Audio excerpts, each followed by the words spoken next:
Phew! Did someone just step on a duck? Or was that a tiny trumpet playing in your pocket? Oh, wait! It was a fart! Giggle! Whether they are loud and proud or silent and deadly, everyone farts. Even kings, queens, and your favorite teachers.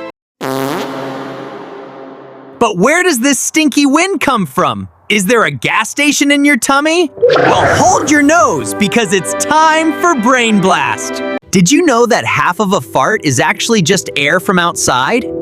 When you talk while eating or drink through a straw, you swallow air. This air travels to your stomach. Some comes up as a burp, excuse me, but the rest travels all the way to the exit sign. The other half is made in your large intestine.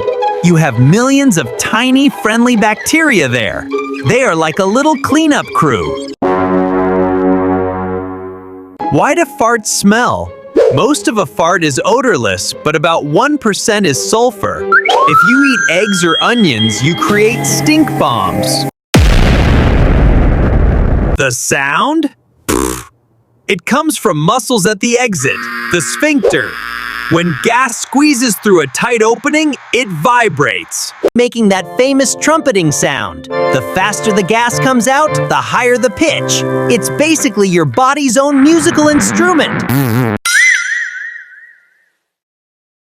Farting is healthy. It means your factory is working. If you didn't fart, you'd feel like a giant bloated balloon.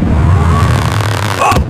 Most people pass gas about 14 to 21 times a day. A scientist who studies farts is called a flatologist, and the oldest recorded joke in history from almost 4,000 years ago was actually a fart joke. Some things never change. Don't hold it in. Just be polite and say, "Excuse me, I'll see you next time." Time for Brain Blast.